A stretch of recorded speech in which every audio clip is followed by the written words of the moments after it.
రెటిక ఏదైతే కుక్కట్పల్లిలో బాలిక హత్య జరిగిందో ఆ కేసులో అయితే కీలక పరిణామం చోటు చేసుకుంది. ఇటు రెండో రోజు కూడా ఆ బాలుడు ఎవరైతే హత్యకు కారణమయ్యాడో ఆ బాలుడిని పోలీసులు మరొకసారి విచారించబోతున్నారు. ఇవాళ రెండో రోజు కూడా ఆయన్ని విచారించబోతున్నారు పోలీసులు. అయితే ఈ విచారణలో అయితే కీలక పరిణామం చోటు చేసుకుందనే చెప్పుకోవాలి. ఇటు మొదట అరెస్టు చేసినప్పుడు బాలుడు ఒకలా ఉన్నాడు, అనంతరం విచారణ చేసిన తర్వాత మరొకలా ఉన్నాడు, ఆయన మార్పు వచ్చింది ఆయన ప్రవర్తనలో అంటూ కూడా ఇటు పోలీసులు చెప్పుకొస్తూ ఉన్నారు. అయితే బాలుడిని ఇప్పటికే కోర్టు కస్టడీకి అనుమతించడంతో నిన్న జువైనల్ హోమ్ లోనే పోలీసులు అయితే బాలుడిని విచారించారు. అయితే ఇవాళ కూడా మరొకసారి నిందితుడిని పోలీసులంతా కూడా విచారించబోతున్నారు. ఇటు బాలుడి ప్రవర్తనలో మార్పు వచ్చింది అంటూ కూడా పోలీసులు చెప్తున్నారు. అయితే విచారణలో అరెస్ట్ అయినప్పటికీ ఇప్పటికీ చాలా మార్పు వచ్చింది అంటూ కూడా పోలీసులు చెప్తూ ఉన్న నేపథ్యం అయితే కనిపిస్తోంది. అయితే విచారణలో ఇటు బాలుడు హత్యకు సంబంధించి ఎందుకు హత్య చేశావు, హత్యకు గల కారణాలేంటి అనేది కూడా బాలుడి నుంచి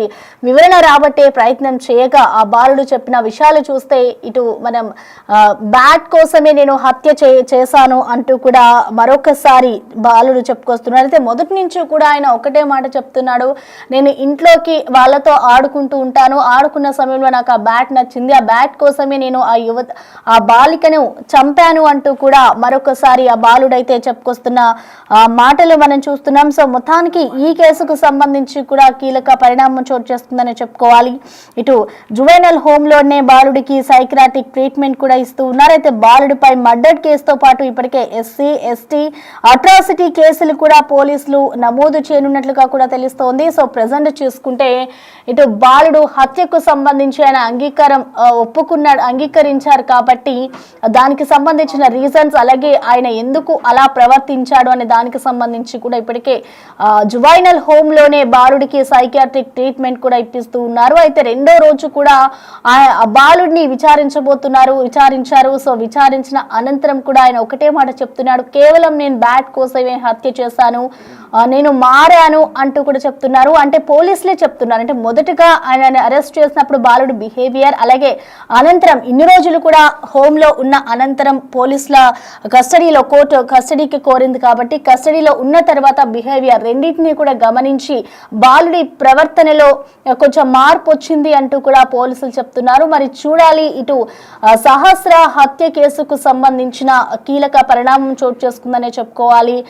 దీనికి సంబంధించి ఎవరు చంపారు ఏంటి అనేది కూడా గతంలో ఒక 2-3 రోజుల వరకు కూడా సహస్ర మర్డర్ కేసు ఒక మిస్టరీగానే మారింది. ముందుగా తల్లిదండ్రులు అనుకున్నారు, ఆ తర్వాత ఎవరు చంపారు ఎక్కడా చిక్కకుండా, అసలు సీసీ కెమెరాస్ కి కూడా చిక్కకుండా ఇంత పగడ్బందీగా ఆ బాలుడు ప్లాన్ చేశాడంటే వాడి మైండ్ ఏ విధంగా ఉంటుందో, ఇంత చిన్న ఏజ్ లోనే ఆ విధంగా తయారయ్యాడంటే దానికి కారణం ఎవరు అనే దానిపై కూడా ఇప్పటికే పోలీసులు ఫోకస్ చేసి ఆ కోణంలోనే ఇటు ఆ పిల్లవాడి మైండ్ సెట్ ని మార్చేందుకు కూడా పోలీసులంతా ఇటు ఒక జువైనల్ హోమ్ కి తరలించి అతని మీద కొన్ని కేసులు నమోదు చేసి, మరి ఎందుకంటే ఆయన మైనర్ బాలుడు కాబట్టి ఆ ట్రీట్మెంట్ కి సంబంధించి సైకాట్రిక్ ట్రీట్మెంట్ ఇప్పించి మరి అతని నుంచి అన్ని ఆన్సర్స్ రాబట్టే ప్రయత్నం చేశారు. సో ఈ నేపథ్యంలోనే ఆయన ఒక ఆన్సర్ ఇచ్చినట్టుగా తెలుస్తోంది, నేను కేవలం బ్యాట్ కోసమే ఆ యువతిని ఆ బాలికని చంపేశాను అంటూ కూడా నేరాన్ని అంగీకరించాడు బాలుడు. సో అప్పుడు ఏ విధంగా ఉన్నాడు, ఇప్పుడు ఏ విధంగా ఉన్నాడు అనేది కూడా పోలీసులు వెల్లడిస్తున్నారు. అయితే ఇవాళ కూడా మరొకసారి ఆ బాలుడిని పోలీసులు అయితే విచారించబోతున్నారు. జువైనల్ హోమ్ లో ఎక్కడైతే ఆ బాలుడిని ఉంచారో అక్కడే ఇవాళ కూడా అతన్ని విచారించబోతున్నారు.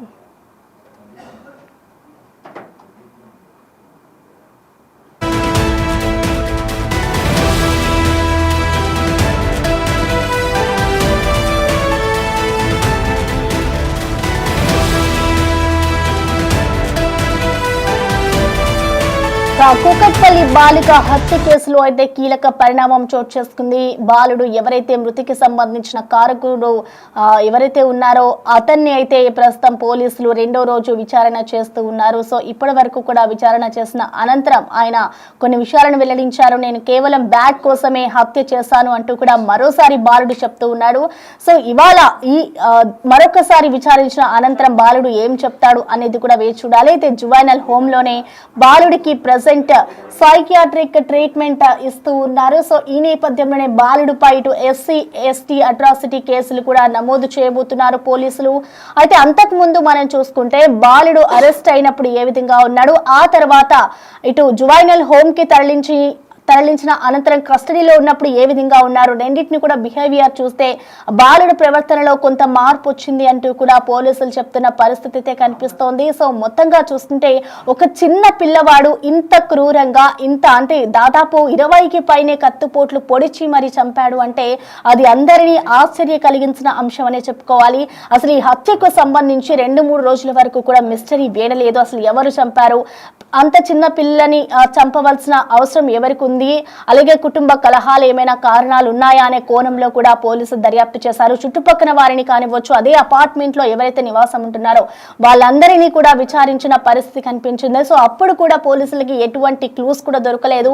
అక్కడ ఉన్న సీసీ కెమెరాస్ ఏదైతే ఒకటే సీసీ కెమెరా ఉందో దాన్ని కూడా పరిశీలించారు పోలీసులు. అందులో కూడా ఎక్కడా చిక్కకుండా ఇంటి పక్కన ఉన్న పిల్లవాడే ఈ ఘాతుకానికి పాల్పడ్డాడు. సో వెంటనే పోలీసులు కొన్ని రోజుల తర్వాత అన్నిటినీ పరిశీలించిన అనంతరం కూడా ఈ బాలుడే హత్య చేశాడు అంటూ కూడా అతన్ని అరెస్ట్ చేశారు. అనంతరం ఆ బాలుడు ఈ హత్యకు సంబంధించి కూడా నేనే కారణం అంటూ కూడా ఒప్పుకున్న అనంతరం కూడా ఆ బాలుడు కూడా మైనర్ కావడంతో అందరూ కూడా షాక్ కి గురయ్యారు. అసలు ఎందుకు చంపాడు ఏంటి అనే కారణాలు అప్పుడు వెల్లడించలేదు. ఆ తర్వాత ఇటు పోలీసులు కోర్టులో హాజరుపరిచారు. కోర్టు కూడా ఆయనని కస్టడీకి తీసుకోమని చెప్పింది. సో కస్టడీకి తీసుకున్న అనంతరం కూడా బాలుడినైతే హత్యకి సంబంధించిన కారణాలని అడిగి తెలుసుకున్నారు. సో అనంతరం కూడా అంటే గతంలో ఏదైతే ఆన్సర్ చెప్పాడో అదే ఆన్సర్ మళ్ళీ రిపీటెడ్ గా చెప్తున్నాడు. కేవలం బ్యాట్ కోసమే నేను హత్య చేశాను అంటూ కూడా చెప్పడంతో ఇటు పోలీసులు అయితే ఒక కీలక పరిణామం చోటు చేసుకుందని చెప్పుకోవాలి. సో మరొకసారి కూడా ఇటు బాలుడిని